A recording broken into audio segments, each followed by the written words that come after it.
جگہ کم پڑ جاتی ہے نا کتابوں میں. الحمدللہ رب العالمین والصلاة والسلام علی سید الانبیاء والمرسلین اما بعد فاعوذ باللہ من الشیطان الرجیم بسم اللہ الرحمن الرحیم. سبحان اللہ بحمدہ سبحان اللہ العظیم. آج کا ہمارا درس رسالہ کشیریہ سے اللہ عز و جل اپنی بارگاہ اقدس میں قبول و منظور فرمائے، اپنا قرب محبت لکھا نصیب فرمائے. 279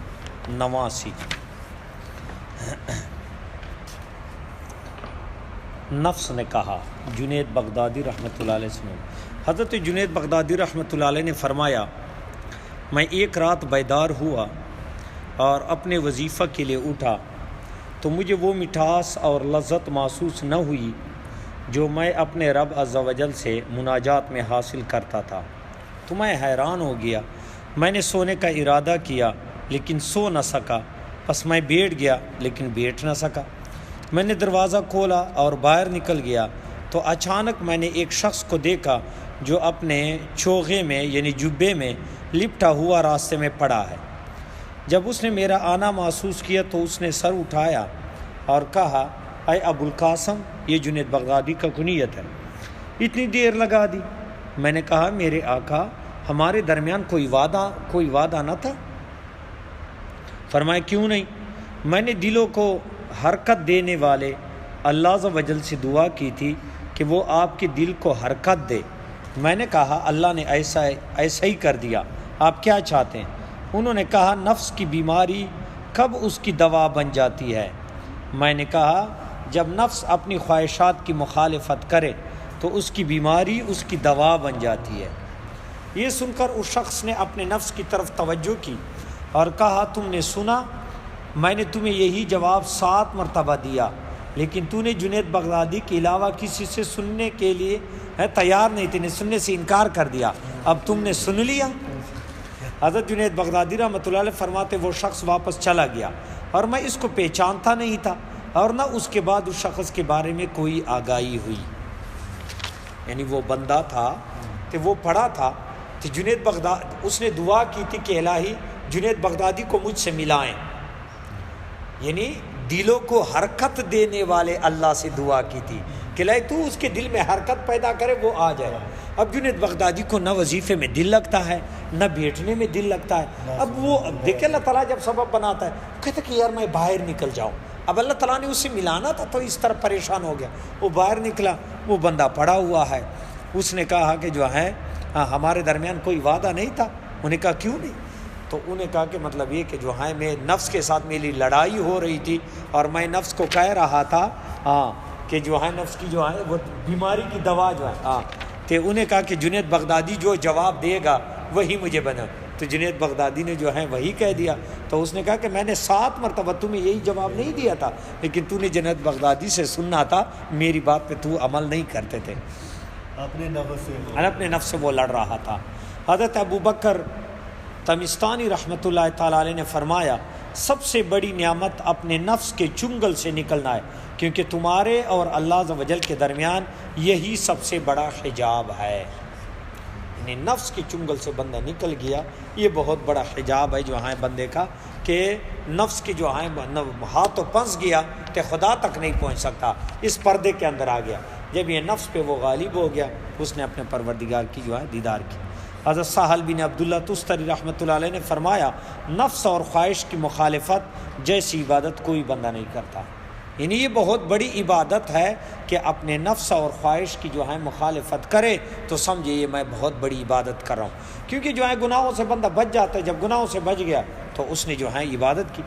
حضرت ابو عمر انماتی رحمۃ اللہ تعالیٰ علیہ فرماتے ہیں، میں سن رہا تھا حضرت ابن عطا رحمۃ اللہ علیہ سے پوچھا گیا کہ اللہ تعالیٰ کے غضب کو کون سی چیز زیادہ قریب کرتی ہے؟ انہوں نے فرمایا، اپنے نفس اور اس کے احوال کو اچھی نگاہ سے دیکھنا اور اس سے زیادہ سخت اپنے افعال پر معاوضہ کی امید رکھنا ہے. یعنی نفس اور اپنے احوال کو اپنی اچھی نگاہ سے دیکھنا، یعنی اپنے آپ کی تعریف کرنا کہ میں اچھا ہوں، میرا نفس اچھا ہے، اور اس سے زیادہ سخت اپنے افعال پر معاوضہ کی امید رکھنا ہے کہ جو افعال کہہ رہے ہیں تو کہتے ہیں مجھے اس پر ضرور جنت ملے گی. کیسے؟ تجھے قبولیت کی امید ہے. کیا تیرے جو ہیں مطلب یہ کہ اعمال اتنے مقام قرب میں پہنچ گئے کہ اپنے اعمال پر معاوضہ کی امید بھی نہیں سمجھ آ رہی؟ یعنی اعمال کر رہے ہیں، افعال کر رہے ہیں اور کہتے کہ اللہ اس پہ جو اجر دے گا. یہ نہیں، آپ اعمال کریں، افعال کریں اس کی رضا کے لیے، وہ قبول کرے تو تم پہ فضل، اگر اس نے رد کر دیے، سمجھ میں بات آ گئی؟ ہاں، تو اپنی جو ہے یعنی معاوضہ کی امید رکھنے سے مراد جو ہے کہ ناز کرنا، سمجھ میں بات آ گئی؟ یا اس بات پہ جو ہے مطلب یہ کہ غرور کہ میں تو بڑا جو ہے ہاں اس پہ مجھے یہ نہیں. انسان عبادت کرے تو عبادت اس کا حق ہے، وہ ہمیں دوزخ میں بھیج دے جنت میں بھیج دے، ہم نے اس کا حق ادا کر، وہ ہمارا خدا ہے، اس نے آنکھیں دی ہیں، اس نے زبان دی ہے، ہم نے اس کے راستے میں لگانی ہے. اب جب اس کے راستے میں لگانی ہے اس کی مرضی ہے، وہ ہمیں جدھر رکھے، ہمیں اس کے بدلے جنت دے دے تو جنت میں، دوزخ میں بھیج دے، یہ ان کی جو ہے اپنی جو ہے مرضی. ابراہیم خواص رحمۃ اللہ علیہ فرماتے ہیں میں جبل لکام کے اوپر تھا، یہ انطاکیہ میں جو ہے ایک جو ہے پہاڑ ہے، تو جبل لکام کے اوپر تھا، میں نے وہاں انار دیکھا تو مجھے اس کی خواہش ہوئی، میں اس کے قریب ہوا اور وہاں سے ایک انار لیا، میں نے اس کو توڑا، وہ ترش نکلا، میں انار چھوڑ کر چلا گیا کہ یار یہ انار جو ہے میٹھے نہیں ہیں، مطلب یہ کہ دیسی انار تھے. پس میں نے ایک شخص کو زمین پر پڑا ہوا دیکھا جس کو بیڑیں یعنی ڈیمو ڈنگے مار رہی تھی، کٹی ہوئی تھی، اس پر جو ہے ڈیمو نہیں ہوتے یا شہد کی مکھی لے لیں. اچھا، میں نے السلام علیکم کہا، اس نے کہا وعلیکم السلام یا ابراہیم. میں نے پوچھا تو نے میرا نام کیسے پہچانا، تو نے میرا نام لیا کیسے، تجھے پتہ چل گیا؟ اس نے کہا جس شخص کو اللہ کی پہچان حاصل ہو جائے اس پر کوئی چیز پوشیدہ نہیں ہوتی. مقام کشف دیکھے، جس نے اللہ کو پہچان لیا زمانے کی کوئی چیز اس پہ پوشیدہ نہیں، وہ ہر چیز کو پہچان لیتا ہے. میں نے کہا میں دیکھتا ہوں کہ اللہ کے ہاں آپ کا ایک مقام ہے، یعنی میں نے اس کو کہا واقعی تو بہت بڑے ولی اللہ ہیں، تو بڑے ولی اللہ ہیں، تیرا تو بہت بڑا مقام ہے، اگر آپ اس سے سوال کریں تو وہ آپ کو بیڑوں سے بچائے، یعنی جو ڈیمو آپ کو ڈنگ مار رہے ہیں تو دعا کیوں نہیں کرتے، اللہ تعالیٰ کو کیوں نہیں کہتے یا اللہ ان جو ہیں مکھیوں سے مجھے بچا دے جو مجھے ڈنگے مار رہی ہیں، تو ولی اللہ ہے تو اس کو دعا کیوں نہیں دیتے جو ہے یہ آپ کو ڈنگ مار رہے ہیں، آپ پریشان ہیں، کبھی جو ہے ادھر ہو رہا ہے کبھی ادھر ہو رہا ہے، تو اللہ سے دعا کریے اللہ اس عذاب کو، کیونکہ تو ولی، جب میری زمین کی کوئی چیز تجھ سے پوشیدہ نہیں، اتنے مقام قرب والا ہے، تو دعا کیوں نہیں کرتا کہ یہ چیزیں آپ سے دور ہو جائیں جو آپ کو ڈنگ لگا رہے ہیں. اس نے کہا میرے خیال میں آپ بھی مجھ سے کچھ کم نہیں ہے، آپ بھی اللہ کے ولی ہیں، تو آپ نے کیوں درخواست نہیں کی کہ مجھے انار کی خواہش سے بچا دے؟ سمجھ میں بات آ گئی؟ مجھے کہہ رہے ہیں کہ ڈیمو سے تو کیوں دعا نہیں کر رہا، تو بھی تو اللہ کا ولی ہے، تو نے کیوں اللہ سے دعا نہیں کی کہ الہی انار کی خواہشات میرے دل سے نکال دے؟ تو کہتا ہے پھر اس نے کہا بے شک انار کے کانٹے کا درد انسان آخرت میں پائے گا اور یہ ڈیمو کا درد یہ صرف دنیا میں ہوتا ہے. فرماتے میں اس شخص کو چھوڑ کر آگے چلا گیا، وہ اللہ کا بہت بڑا ولی اللہ، انہیں درس دے دیا کہ مجھے یہ ڈیمو مار رہے ہیں، تو بھی تو نفس کی خواہش میں جو ہے انار جو ہے کھا رہے تھے، تو نے اللہ سے دعا کیوں نہیں کی کہ انار کی خواہش جو ہے میرے دل سے نکل جائے؟ انار کی خواہش قیامت کے دن تمہیں ڈسے گا، اور یہ ڈیمو کے جو لڑنا یہ اس دنیا میں ہے. تو ہمیشہ انسان کو چاہیے کہ وہ اپنے عبد کے اولیاء جو ہیں کوئی چیز اس سے جو ہے نہ پوشیدہ ہوتی ہے اور نہ اس طرح جو ہے اللہ کتنی بڑی. حضرت ابراہیم بن شیبان رحمۃ اللہ سے منقول ہے، انہوں نے فرمایا میں 40 سال تک چھت کے نیچے اور کسی ایسی جگہ نہیں سویا جس کو تالا لگا ہوا یعنی کمرہ، اور بعض اوقات میں چاہتا کہ مجھے پیٹ بھر کر مسور کی دال مل جائے لیکن مجھے نہ ملتی. ایک دفعہ میں ملک شام میں تھا تو مسور سے بھرا ہوا بڑا پیالہ میرے پاس لایا گیا، میں نے اس سے کھایا اور باہر نکلا.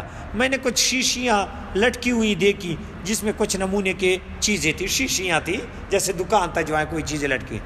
میں نے اسے سر کا خیال کیا تو کسی شخص نے مجھ سے کہا تم کیا دیکھ رہے ہو، یہ شراب کے نمونے ہیں اور ان مٹکوں میں بھی شراب ہے.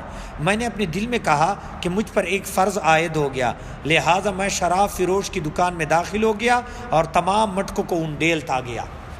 یعنی میں نے شیشوں کو یہ خیال کیا کہ کوئی نمونے، وہ تو شراب تھا، تو مجھ پر فرض تھا کہ میں یہ شراب توڑ دوں اور میں جہاد کروں اس بندے کے ساتھ، ہاں کہ یہ اسلام کے خلاف کام کر رہا ہے۔ تو میں نے غصہ کیا تو میں جا کے میں نے وہ شیشے توڑ دیے، وہ مڑ کے جتنے مٹکے تھے یا جو بھی وہ توڑ دیے۔ وہ سمجھا کہ کوئی بادشاہ کا یہ پولیس والا آیا ہوا ہے، بادشاہ کے حکم سے ڈھیل رہا ہے۔ جب اسے اس بات کا علم ہوا کہ مجھے ابن طولون کے پاس لے گئے، یعنی جب اس کو پتہ چل گیا کہ یہ بندہ ویسی کوئی ملنگ ہے، بادشاہ کا جو ہے کارندہ نہیں ہے، پولیس والا نہیں ہے، تو انہوں نے مجھے جو ہے ابن طولون مصر اور شام کا حاکم تھا، بڑا جو ہے عدل والا اور بہادر بادشاہ تھا، اس کی بات بعد میں سناؤں گا، ادھر لے گیا۔ اس نے مجھے 200 کوڑے مارنے کا حکم دیا کہ اس نے جو ہے اس کے مٹکے تھوڑے، اس کو جو ہے کون سا یہ نا پولیس والا ہے نا جو ہے، اس کو مارو تم، اور قید خانے میں ڈال دے۔ میں ایک عرصہ تک قید میں رہا، یہاں تک کہ میرے استاذ ابو عبداللہ مغربی رحمۃ اللہ علیہ اس شہر میں تشریف لے آئے اور میری سفارش کی۔ جب ان کی نظر مجھ پر پڑی تو کہنے لگے تم نے کیا جرم کیا تھا؟ میں نے کہا میں نے پیٹ بھر مسور کی دال کھائی تھی اور اس کے بدلے 200 کوڑے کھائے۔ انہوں نے فرمایا تم سستے داموں چھوٹ گئے ہو، ہاں آخرت میں جو سزا تھی وہ بہت زیادہ تھی، سستے داموں چھوٹ گئے ہو، نفس کی اطاعت کرنے والے کو ایسی سزا ملتی ہے، ہاں سستے دام میں چھوٹ گئے، ورنہ قیامت کے دن جو اس کی سزا ہونی تھی پھر تمہیں پتہ چل جاتا۔ دیکھو یہ مقام قرب ایسے عام بندے تو نہیں پاتے جو اس مقام میں پہنچے، ہاں اور اتنے بڑے جو ہیں ولی اللہ بنتے ہیں۔ تو ابراہیم بن شیبان کون سے جو ہیں کم، ابو عبداللہ مغربی وہ عظیم ہستی ہیں، ہاں جو وہ بات سنائی نہیں تھی کہ رسول اللہ صلی اللہ علیہ وسلم پر پتہ نہیں 60,000 کے 70,000 مرتبہ درود پڑھتا تھا۔